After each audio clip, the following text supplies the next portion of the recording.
Hey everyone, Nathan here, Absurd Being. So Phenomenology of Perception, we're still going. We're at video 11, and this is the last part of part 1. So the section is the body as expression and speech. And we'll just jump straight into it with the first part, which is speech. So the first thing Merleau-Ponty notes here is that empiricism and intellectualism both fail to account for speech, as you would expect. The empirical account is, so that's the mechanical description, where we have some kind of stimulus, I guess some audio, sound waves, if you want to reduce it to that, impinging on the eardrum, and these produce a word in my mind, and that produces an image of something, a concept, and that leads to a state of consciousness. So it's all very mechanical, cause and effect. And the problem with this is that we end up with a situation where there is no one actually speaking. For speaking, for that word to have any meaning, for there to be any sense with that word speech or speaking, we can't just reduce the act to a series of events, caused events. We can't reduce it to a causal chain. It's like if you think of billiard balls bouncing around on a table, there's nothing is happening there. The billiard balls aren't moving around the table. That wouldn't make any sense to say that.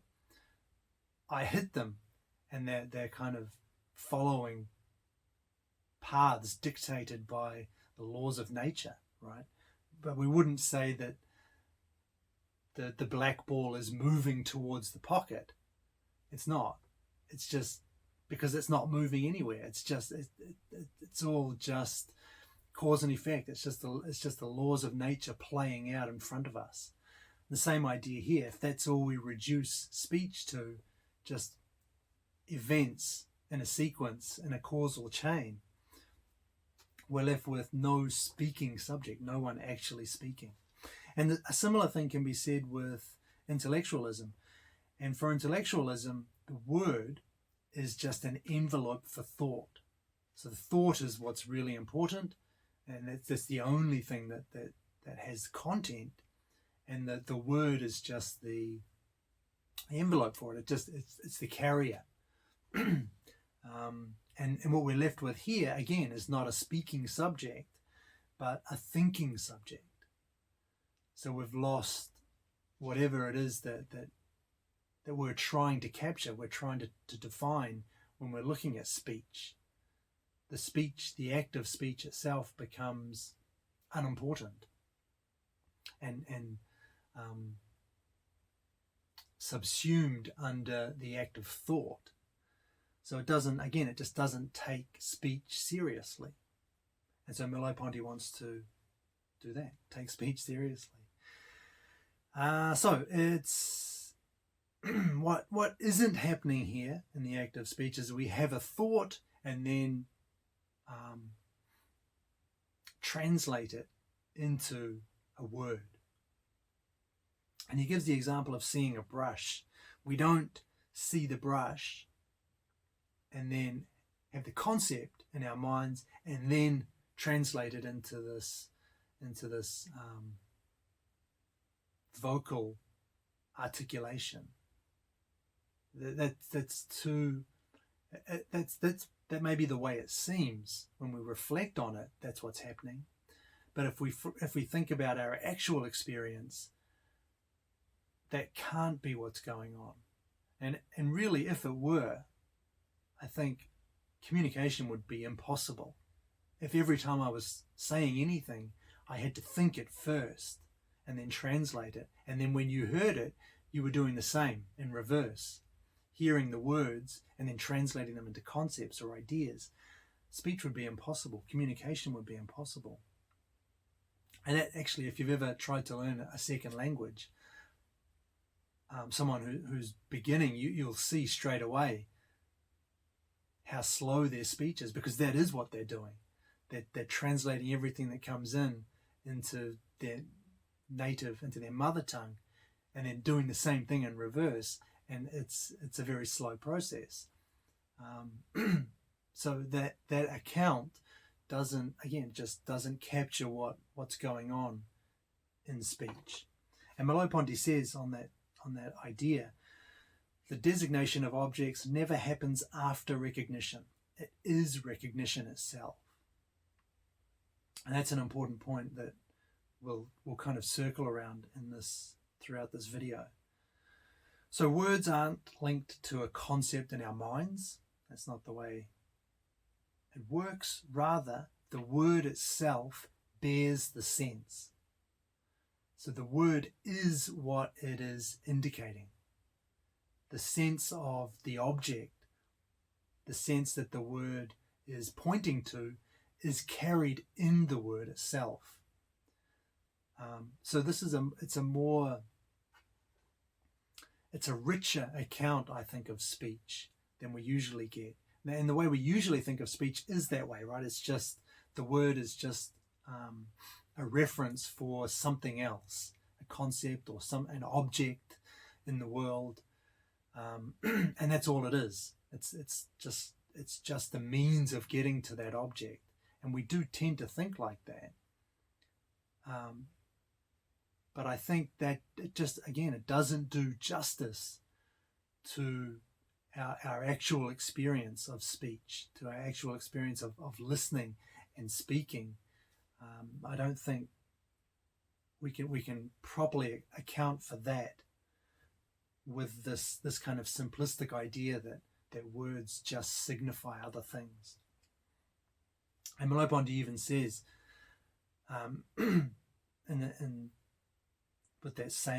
carrying that same idea, the name is the essence of the object. Nice. So the act of speaking. On the act of speaking, Merleau-Ponty has this to say: for the orator, thought is not a representation. That is, thought does not explicitly posit objects or relations.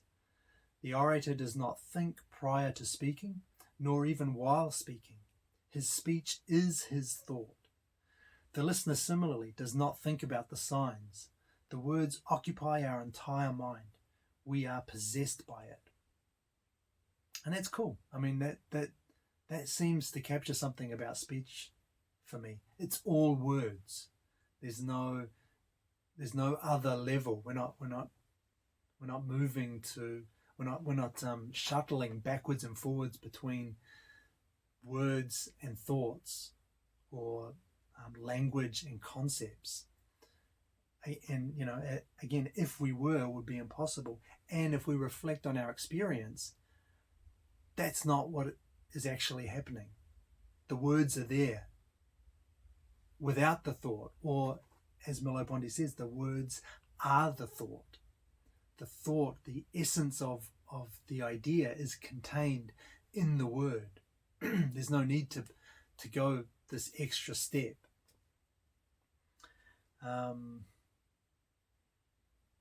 And I made a note here about Sam Harris too. Just this made me think of Sam Harris in his book Free Will. I think he says this in Free Will. He talks about thoughts arising from some place we know not where. And obviously it seems to me anyway, that he's come to this recognition or this realization through meditation. So when you meditate, you're trying deliberately not to think. And as far as you try to do anything in meditation, but you're trying to quieten your mind, and yet thoughts keep popping up, and sometimes you don't even recognize it until 2 or 3 minutes have already gone by, and you've been carried away in this train of thought that seemingly you didn't initiate. And so Harris's conclusion here, and the one of Buddhism too, I think, is that there's no thinker. the thoughts aren't being thought by anyone. They're just popping up. And that he goes on to explain, that's kind of one reason why he thinks there's no such thing as the self and everything's determined. Whole lots of things follow from that. But that's his first, or that's his conclusion from that kind of introspective experience. But it's worth thinking about that experience is valid for sure. And if you've ever tried to meditate, or even if you've just thought about, paid attention to thoughts for a moment, you can experience that, thoughts just popping up on their own without you thinking about them.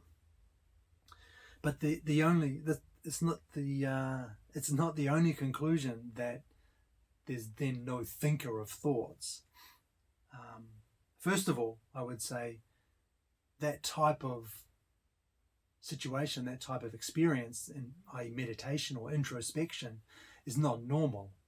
It's not your everyday state of consciousness. So just because thoughts pop up unbidden, as they do in meditation, doesn't mean that that's the way thoughts always pop up. Doesn't mean that that's the way thoughts always operate. And it certainly seems as though when we're engaged in some activity, thinking about something, speaking, thoughts aren't just popping up randomly in my head.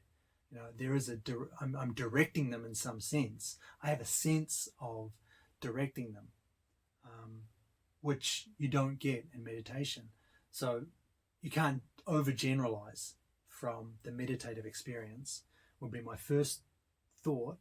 And the second, no pun intended, idea there is that the view the individual that Sam Harris is dismissing, the thinker, is exactly this impoverished view of human consciousness that Merleau-Ponty's arguing against.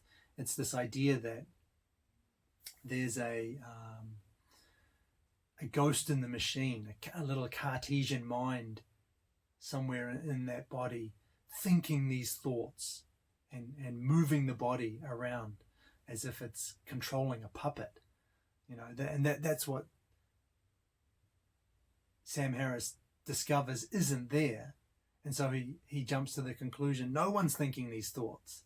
It's all just billiard balls bouncing around in my head, causing stuff. But Merleau-Ponty's picture here is that you are not just a little Cartesian mind. If you're looking for a little Cartesian mind, if you reduce you to that, this disembodied, independent, detached, constituting consciousness, you won't find it. But the conclusion is not, there is no such thing, there is no self, it's all determinism. The conclusion is you are more than that. You're more than just this imaginary ghost in the machine. And that's what we've been talking about this whole chapter, this whole first part. You are this body as well. You're an embodied mind. So it's not, and we just can't reduce that holistic character of ourselves down to a point of a mind, an invisible, detached mind controlling stuff, imposing its will on the body and on things around it. Okay, I've drifted a little bit from there. So that's the act of speaking. It's all words, or words are thought. And we are not this single mind, dimensionless point calling the shots from behind the scenes, as it were. And this picture where, actually, there's one more thing I want to mention about speaking. When we speak, it is true too, when you speak, you aren't thinking. I'm not forming ideas in my mind as I'm speaking or before I'm speaking and then speaking. I don't know what I'm going to say until I've said it. And again, that was the connection I was trying to get at. And that again, that's the Harris point. The way the conclusion that Harris jumps to from that is there is no speaker, there is no thinker, no one's doing anything. It's all billiard balls bouncing around. But that's not the correct conclusion here. That the more plausible idea is that I am this whole process. This, the thoughts coming out, the words that I'm speaking, not the thoughts, the words that I'm speaking, they are my thoughts, and I'm thinking them through my speech. I'm thinking them through the words that I'm articulating. And that's the idea that Merleau-Ponty is getting at. It's that the words they contain the sense. They are the thoughts, and we think through speech. Which is I think when I think about it like that, it just seems so true. It seems to capture what I feel, what I experience when I'm talking, better than the Harris alternative, which is the conclusion, oh, well, no one's actually thinking. It's all just the words that are coming out of my mouth are effects from all the prior causes that have gone into my life. It just doesn't seem to, and I should note, this isn't an objection of, well, that's not what I want it to be more meaningful than that. I don't want it to be the case that it's all mechanical. That's not the objection. The objection is that doesn't seem to account for what's actually going on. That doesn't seem an accurate depiction of my experience when I'm speaking. And this is something similar that we've seen already with gestures and with the body schema. We talked about something similar, this idea that with my body, I'm not moving my arm. I'm not moving my hands and my fingers when I try and grasp something. Rather, I'm grasping the thing through my arm, through my fingers. My intention doesn't stop at my hand. My intention stops at the thing I'm trying to grasp. And so we have the same idea with speech. My speech doesn't stop at the word. I'm not forming words. Rather, I'm forming, the words are the vehicle. My intention doesn't stop at the words. My intention stops at the meaning that I'm articulating. My intention stops at you as the listener, actually. So I'm going out past those words, and I'm using my words to get there, to get to you. So it's an interesting parallel there we have with speech and gesture, and we'll come back to that in a moment. So I've got a quote. I have no need of representing to myself the word in order to know it and to pronounce it. It is enough that I possess its articulatory and sonorous essence as one of the modulations or one of the possible uses of my body. I relate to the word just as my hand reaches for the place on my body being stung. And so there's that connection back to the body schema and gestures and movement, motricity.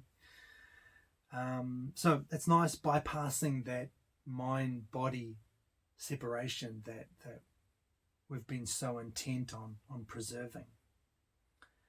Something similar to concerning imagination. Merleau-Ponty briefly talks about this. Same thing happens.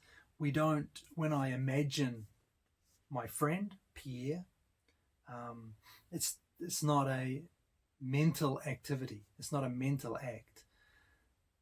Rather, what I'm doing is producing a pseudo-presence of Pierre. And Merleau-Ponty also calls this triggering Pierre behavior. So I'll just keep going. He says, imagined Pierre is one of my modalities of being in the world. So we're getting away from this idea of everything's happening in the mind. It's all concepts, ideas. There's more going on here. When we imagine Pierre, I'm not just engaged in a purely mental act. I'm imagining Pierre present. I'm imagining Pierre here, and this act of imagining Pierre is one of my modalities of being in the world. It's one of the ways I relate to the world and take up the world. So again, just a holistic way of thinking about it, and it's nice, right? Same thing with memory. He talks also about memory here. Memory is, again, not something that we can isolate in a detached consciousness. Rather, it's an attempt to reopen time. It's an attempt to recapture the past moment, relive it. And if you think about retracing your steps, if you think about sometime when you've lost something, what's the best way to go about finding it? It's to retrace your steps, go back in your mind, what were you doing? And of course, in one sense, that is a mental act. You're not doing anything with your body, but you're not just, this isn't just an abstract exercise. You're engaging your imagination and attempting to, you're reliving those events. You're reliving those steps. You're not just, it's not just a mental activity. It's a more holistic way of thinking it. You're engaging, you're re-engaging with your past actions. So yeah, same idea there. Just looking to overcome this mind-body dualism that's become so ingrained. And he talks about the physiognomy of speech. What does speech look like here? What is its structure? So he says, as we've been saying already, speech is not the sign of thought. The sign and the signified are the same. The speech is what it's signifying. The essence of the thing is in the word. And he's got a nice quote instead of this.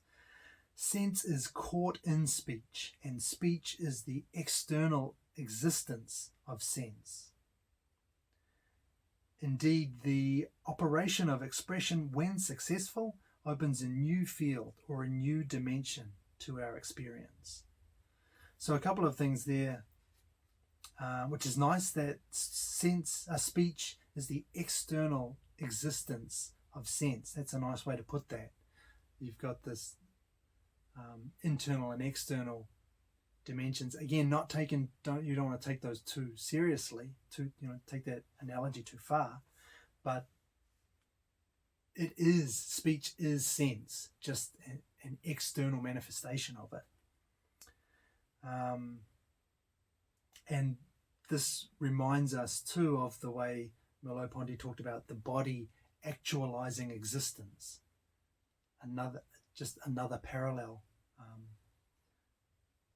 All of his ideas just are really gelling together. I think there's some harmony amongst these different parts of this first chapter. And I also wanted to point out that the second quote, it opens a field, opens a dimension to our experience. So speech is doing more than just conveying concepts. It's conveying this field by which I take up the world. I'm conveying that to you as the listener. So again, just a broader, a bigger picture than we normally get with the kind of objective focus, pulling things apart and breaking it down into pieces, which is fine, which is good, and which can lead to scientific advances for sure. But as an understanding of what's happening at the level of human experience, it's just inadequate. It's not going to do the job. And on this, in a similar vein, Merleau-Ponty gives the example of a song where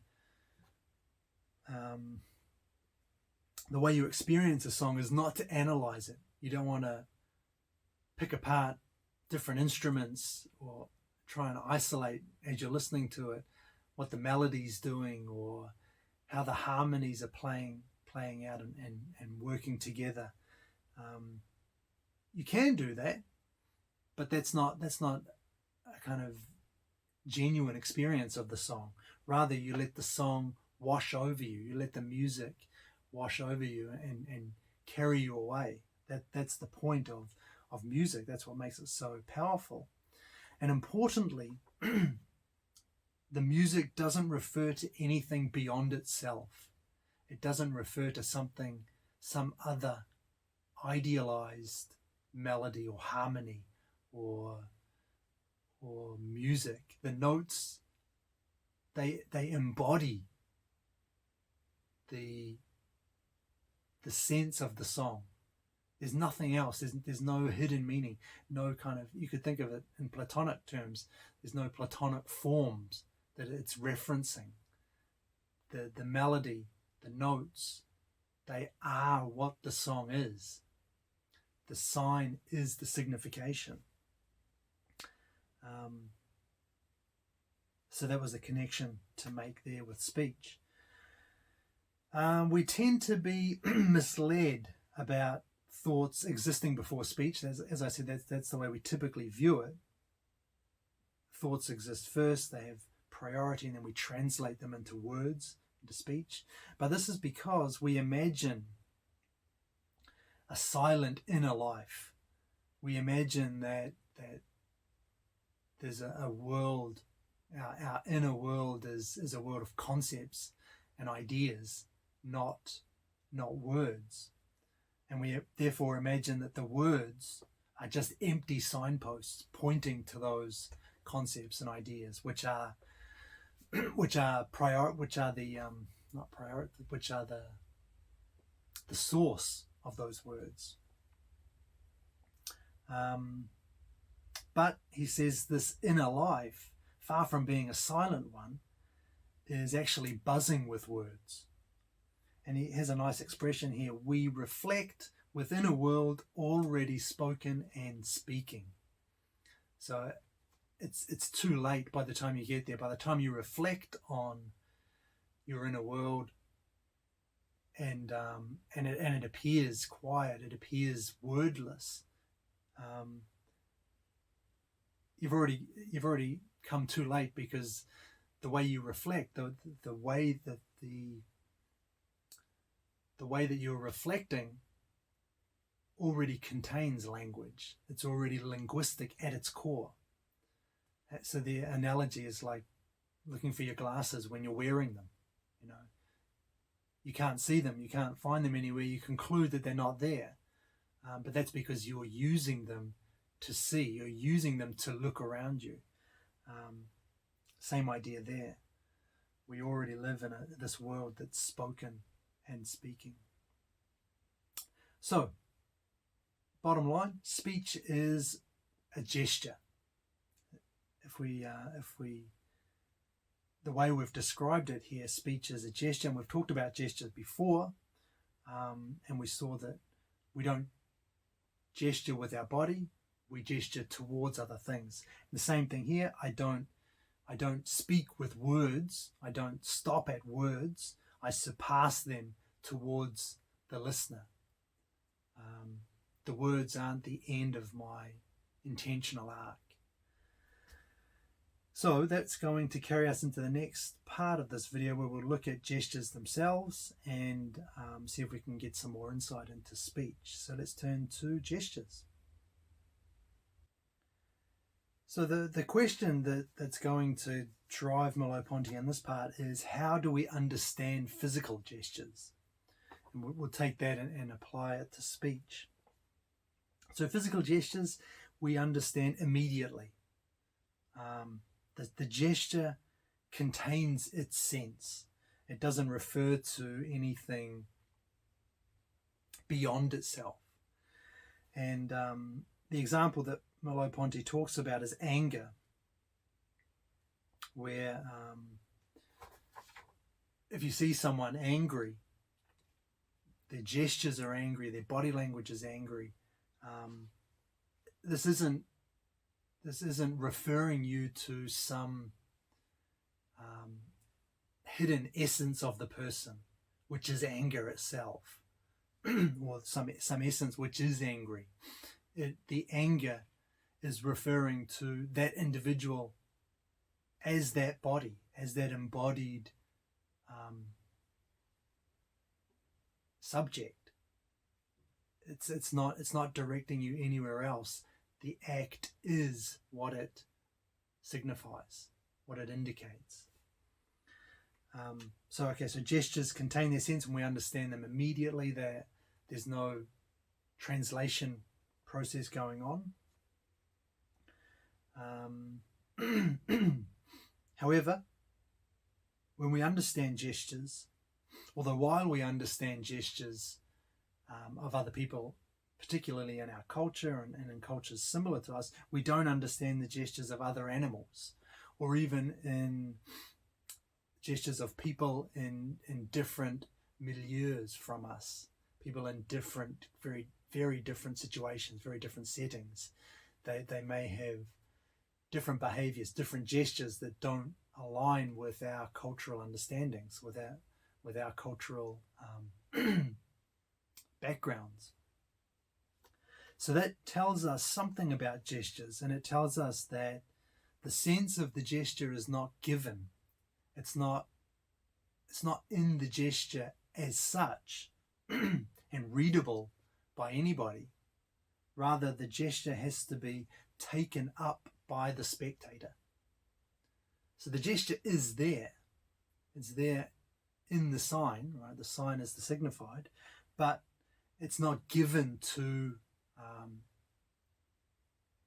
or rather than thinking about it as being given to the person, to the spectator, we have to think about it as being taken up by the spectator. So it's there has to be some connection between the two, such that the spectator is able to take up the gesture that you have made or indicated. Like I said, this requires a connection between the two. So I've got a quote, quite a long one. Communication of the understanding of gestures is achieved through the reciprocity between my intentions and the other person's gestures, and between my gestures and the intentions which can be read in the other person's behavior. Everything happens as if the other person's intention inhabited my body, or as if my intentions inhabited his body. The gesture I witness sketches out the first signs of an intentional object. This object becomes present and is fully understood when the powers of my body adjust to it and fit over it. The gesture is in front of me like a question. It indicates to me specific sensible points in the world and invites me to join it there. Okay, so a couple of things I wanted to discuss with that is this idea of it being an intimate act. There's this sense of, like I said, a connection between the two, such that the sense isn't given, the gesture isn't given, it has to be received, it has to be taken up. So the emphasis, if you like, is on that, the spectator, the receiver, taking up the gesture. The gesture can be given and not taken up if, for example, it's given by someone from a different culture, where that gesture doesn't mean anything, or it means something different, then it cannot be taken up. So that's where the act, the gesture, gets its meaning in the end from the receiver. Also, my body orients me to the intentions of the gesturer. So that was a nice way of putting that too, as if the other person's intention inhabits my body. So there's the sense that we don't just, it's not just a mental activity. I'm not just taking in words and analysing them and judging them in some kind of mental space. There's this sense of when the speaker is talking to me, I'm trying to occupy the same space as them. I'm trying to see the world the way that they do. I'm trying to relate to the world the way that they do. So there's this sense of I'm trying to orient myself in alignment with them, and vice versa. So that it's just a more encompassing way of thinking about this. And so we can imagine pointing. If you point somewhere, and so this is quite apparent, I think, with pointing, you're directing your listener's attention to something, and you can see, like, if you point somewhere, they'll turn their body the same direction as you know, so that it's not metaphorical anymore. It's literal. They are literally adopting the same pose that you have to understand the world, to take up the world, to get that same feeling, and that's this idea that I think Merleau-Ponty is trying to get at. It's a more embodied way of thinking about communication. Or gesturing, I should say. This is gestures, especially physical gestures. But we'll see that the same is true with the linguistic gestures, except instead of referring to a real world, an external world, they refer to a mental landscape. And the sensible world provides this landscape in physical gestures, like the pointing to an object, and the culture provides that same landscape for linguistic gestures. So previous acts of expression, previous ways of talking, and the words that we use, they've all been established prior to my conversation now. So there's a common world of reference that we're both accessing. Again, not as something separate. The words don't indicate some other realm. The words are this realm. They carry the sense that gets us to this mental landscape. So there's a question that Merleau-Ponty asks here. He asks, how are the available linguistic significations constituted? So things like words, syntax, the grammar, how are these things constituted? And he says that he says two things. The first, language isn't arbitrary. It's not that any old vocalization will do. Words, he says, express the emotional essence of things. And so you can see this, I guess, in different languages. Different languages have different feels, have different ways of expressing vocally. So we have, for example, languages with Merleau-Ponty's examples, lots of vowels or lots of consonants or specific syntax. These are, and he's got a nice expression, these are ways of singing the world. So it's not just any old vocalization will do. perhaps at the beginning that's at least partially true, but very quickly this pattern builds, and then it's no longer going to be the case that you can just slap anything in there, any old vocalization, and it will suffice. Rather, there's like I said, they express the emotional essence of things. There is a meaning to the words, and regarding other languages too, we can often guess what language is being spoken, even if we don't know that what the word means. And that this is because each language has a sense. Each language has they are unique ways of singing the world. So it's not arbitrary. Language isn't arbitrary, but also it's not natural. It isn't a natural thing.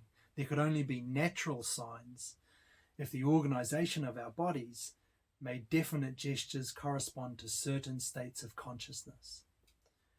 And we can see this in the way that body language is different across different cultures, and often completely different. So that there's nothing natural about language in the sense that a word kind of has to be used, or is naturally falls out of our biology. But it's not completely random. It's not arbitrary either. And this, perhaps you can guess where Merleau-Ponty is going with this. For humans, for language, everything is constructed and everything is natural. It's constructed because every word or behavior breaks free from animal life, from our biological evolutionary history. We have, through being conscious creatures, we have, at the risk of using a word that's liable to be misunderstood, we've transcended that animal life. So we have more to call on when we're talking about language. So it is constructed, it's artificial in that sense, but it's also natural in the sense that every word and behavior owes something to our biology, to our biological forms, to our bodies, to the environment that we're in. So again, this idea, it's not either or. It's a mixture, and it is going to be an ambiguous mixture. It's not going to be clear. It's a little bit of this and it's a little bit of that. It's a little bit natural. It's a little bit constructed, but even though we can't get a clear picture, whereas we do get a clear picture with empiricism and with intellectualism, it is nice and clear cut. But it's not an accurate account of human experience. And so it may be unsatisfying, dissatisfying to say everything's constructed and everything's natural, and it's this hazy mix of the two. But that's what human experience is. That's what it is to be a conscious subject. Okay, so I want to turn from there to the third part of this video, which will be about color amnesia. So with color amnesia, the idea here is that a person suffering from this or with this condition is unable to name colors or sort them into categories, even if they can name them. Color amnesia. And psychologists tend to blame this on the loss of a concept. So it gets this intellectual reference. But for Merleau-Ponty, the abstract concept, this concept comes after perception. So we've seen perception is prior. The objective world is something that comes after the phenomenal world. So perception happens first. So that explanation, this idea that a concept's been lost, is not going to work in the way that Merleau-Ponty sees this. What happens if someone without color amnesia sees a series of colors, or some, say, boxes with different colors in them, and is told, select the ones that are all shades of blue or something like that. With that instruction, what happens for us is the colors before us automatically organize. They arrange themselves into categories. So colors that are similar to blue or seem to be shades of blue stand out. They become figures on the background of these other colors that are obviously not shades of blue.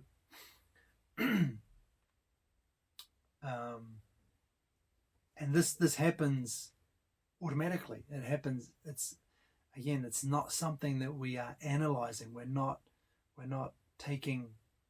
looking at each color and then running an algorithm to check if it's and comparing it to blue, some idealized version of blue in our heads, or a separate blue square that we're trying to match. That's not what's going on. It's the colors leap out. They have that sense in them, and we see it immediately.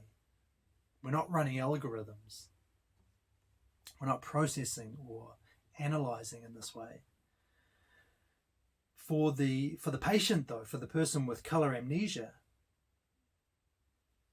they don't get this. The colors don't leap out in this way. Each color is kind of isolated, has its own independent existence, and so the person with color amnesia, it's difficult to match colors, to find colors that are shades of blue, because they have to do this. They have to go through this analytic process. They do have to run an algorithm, and that's why they can't do it, because they are reduced to doing what the psychologist says that we all do, which is a mental processing, comparing to an idealized blue image, or blue, a color, an ideal color in our heads and our minds. But they can't do that. And the reason, that this leads Merleau-Ponty to say that the disorder is not conceptual, but experiential. It's not a judgment that has gone wrong. It's the field of experience. The milieu no longer appears for them the way that it does for us. It's the way that the person with color amnesia takes up the world. That's where the problem is. It's not this loss of an abstract concept or an inability to intellectualize anymore. That's the very problem, that they have to now do this. They have to go through that intellectual step. Whereas for us, we don't have to do that. It comes naturally, and we're easily able to identify shades of blue.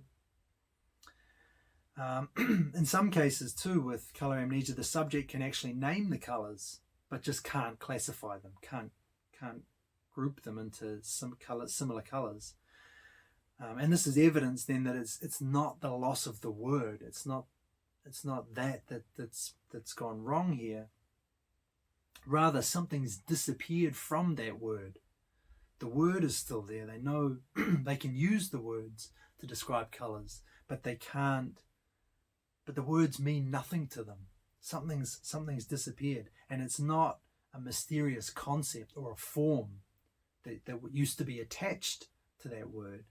Rather, it's the sense of the word that's missing. The sense of the word has been lost. The words no longer carry that sense with them that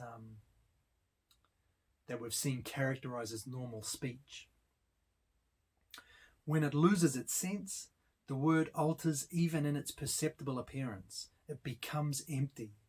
The name is no longer useful to him. It says nothing to him. It is bizarre and absurd, just as names are for us when we have repeated them for too long. The name is thus not detached from previous associations. It has altered itself like an inanimate body. So this is a nice, again, there's lots of nice descriptive passages in Merleau-Ponty. The words have lost their sense for someone with colour amnesia. It's not a problem between language and a concept that the word refers to. The word itself means nothing. And I like that. The analogy is good too. The way he says words become bizarre and absurd if you repeat them too many times. Sorry, man, my throat. And that's true. If you've ever had that experience, if you've ever experienced that sense, I have. I can't remember how or why it came about, but many times, several times, a word, it starts to sound strange. It sounds bizarre, and when it does, I even wonder, is that the right word? Have I made a mistake? Am I saying it wrong? Or because the word it seems to lose something tangible almost. It's not just an intellectual confusion. It's not a problem. It's not a breakdown at that mental level, at an abstract level. I can feel it. Something's wrong with this word, and that's why I really like that analogy here. It, I think, really captures the idea that Merleau-Ponty's getting at, which is words have a sense. We don't usually notice it, but that's because we use them all the time. But when that sense breaks down, when they lose that sense, as in when we repeat a word too many times and it starts to sound strange, then we get this feeling, and it's not just a mental thing. It's not an abstract thing. It's lived. You can feel it. The word feels wrong, feels strange, and that emphasizes his point really nicely, I think. Of course, the objective approach to this would treat that as just an anomaly and a weird thing that happens, and then go on to describe experience with these highly reflective and abstract models. But I don't think you can dismiss that. If we're talking about human experience, you can't dismiss experiences that humans have. That's why I love phenomenology. It goes to this. It goes to the heart of what it means to experience, of what it means to be a human being. Okay, so we have speech is a gesture. It's an expression. But if it doesn't express thought, if it's not an expression of an abstract idea, what does it express? And so we've already said that it expresses this mental landscape. It refers to this cultural background, but we can get more detailed than that. It presents, or rather it is, the subject's taking up of a position in the world of his significations. For the speaking subject and for those who listen to him, the phonetic gesture produces a certain structuring of experience, a certain modulation of existence. There's that word again, modulation of existence. Beautiful. I mean, it's just such a great way to describe what experience is for us. It's a way that we relate to the world. It's a way that we orient ourselves towards the world. So that's great, and that's what speech does. Signifies the way that the subject takes up the world, the way that their phenomenal field is structured, and it lets us it lets us, through that speech, take up the world in the same way, get access to the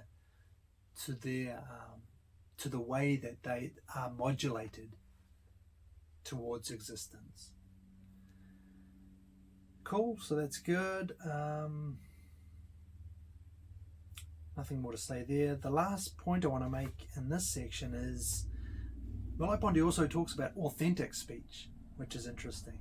And he says authentic speech should give rise to a new sense in the listener. This really reminds me of Karl Jaspers says something similar, I think. And Heidegger says something similar as well about authentic speech. But authentic speech should give rise to a new sense. So language it's not an instrument, it's not a tool, it's a manifestation, a revelation of inner being and of the psychical link that unites us to the world and to our fellows. That's a quote. I should have put it up. I didn't. But yeah, so authentic speech should open up a new vista for someone. That's the idea there. And Merleau-Ponty doesn't do it, but Heidegger contrasts this with things like idle talk, which is just kind of meaningless chatter, scribbling, he calls it. The same thing in writing. You're not really saying anything. You're not really saying anything of value. You're just shooting the breeze, kind of. So that's authentic speech. And the last section I want to look at just briefly is going to take us back to that idea that we've revolved around in every video, the body. Right, so getting back to the body, obviously it's the body that speaks, so the body is central in speech, and with a nice phrase, Merleau-Ponty says it secretes the sense, projecting it to others. So the body's role obviously is critical when it comes to speech, speech being a physical act, but the reflective attitude obscures the body in this. It reduces it to just a sum of parts, reduces it to organs or limbs operating together in some biological fashion. And in doing so, it misses this bigger role, this more central role that the body has in speech. So I've got a long quote which I'm going to give you just to kind of almost take us out of this video. The experience of one's own body, however, reveals to us an ambiguous mode of existence. If I attempt to conceive of it as a bundle of third-person processes, vision, motricity, sexuality, I observe that these functions cannot be linked among themselves or to the external world through causal relations. All of them are confusedly taken up and implicated in a single drama. The body then is not an object. For the same reason, the consciousness that I have of it is not a thought. That is, I cannot decompose and recompose this consciousness in order to form a clear idea. Its unity is always implicit and confused. It is always something other than what it is, always sexuality at the same time as freedom, always rooted in nature at the very moment it is transformed by culture. It is never self-enclosed, but never transcended. Whether it is a question of the other person's body or of my own, I have no other means of knowing the human body than by living it. That is, by taking up for myself the drama that moves through it and by merging with it. Thus, I am my body, at least to the extent that I have an acquisition, and reciprocally, my body is something like a natural subject or a provisional sketch of my total being. Okay, that's a long quote. I don't even know if that's going to fit on one. I don't know how I'm going to do that. But I thought I'd put it in there because it just kind of captures everything. It's a good summary, I think, of this whole first part. And what do I want to say about it? the body's not a physical thing. That's what he talks about first. It's not mechanical. It's not an object. In the same way that consciousness is not just thought, it's not reducible to some mental operations, because both of these, and I alluded to this earlier, both of these imply clarity. They imply that we can break apart what's going on and isolate the involvement of each part then in the process, whatever process we're talking about. And maybe that's why this is the way that science has gone, objective thought, because it lets you break things apart and get a nice clear understanding, get a nice clear picture of what's happening.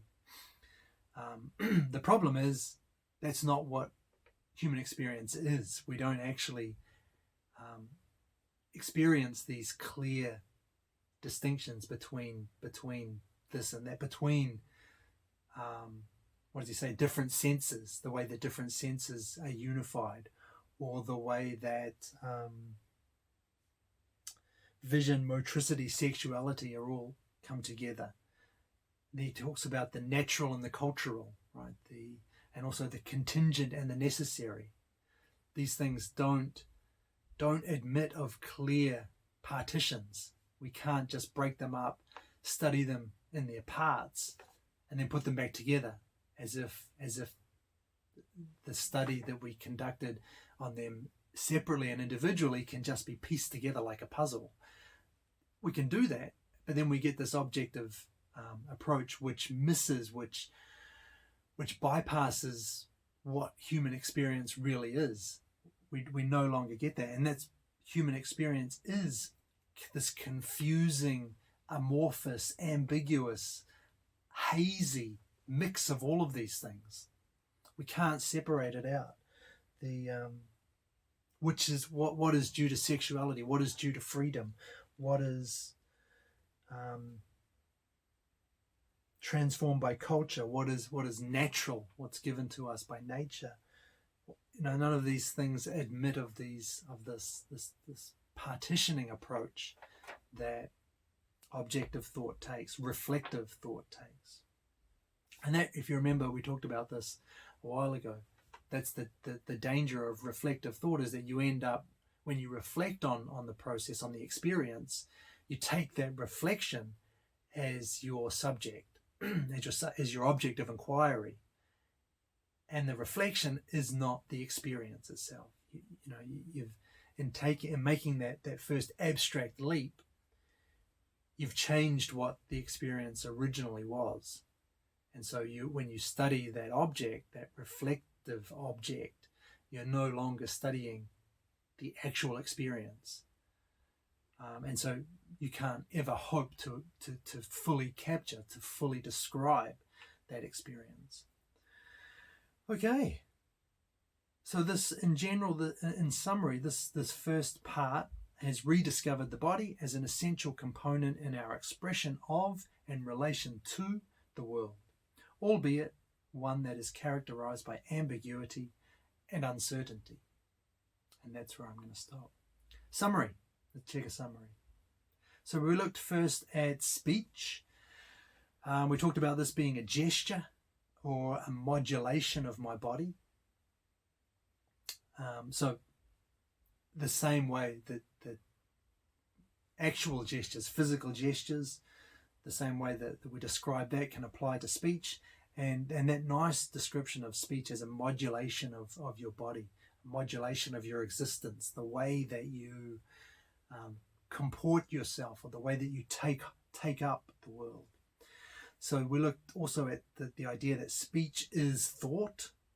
It doesn't refer to thoughts or ideas, and we described it as the external essence of sense. Speech also presents a world. It gives the world of the speaker. It presents the way that the speaker takes hold of the world and invites you as the listener to take it up in the same way. And authentic speech was when the speech gives rise to a new sense. It gives the listener a new way of relating to the world, of modulating their existence. Then we looked at the gesture, what the gesture was. We saw that the gesture contains its sense, and that held for both physical gestures and linguistic gestures. And importantly, the gesture is not given, but taken up by the receiver. Finally, we, and I guess I just called this language, but just in a kind of summary here, it's neither arbitrary nor natural, or rather it's both arbitrary and natural, and again in that hazy, ambiguous fashion that so appropriately describes all of human experience. And that's what I've got there, the last point. Everything is constructed, everything is natural. Man, I should read what I've written before I talk. Okay, cool. So that is the first part of Phenomenology of Perception. Like I said, I think I've said this before, the rest of these videos are I think they're gonna start getting, they're probably gonna be as long as this one, and I'll probably be spreading them out over 2 or maybe even 3 videos in some cases, depending, I guess, on how crazy in detail I want to go, and also how much detail Merleau-Ponty goes into, I guess, too. Anyway, thanks for listening so far. Hopefully this has helped, and I'll see you in the next video.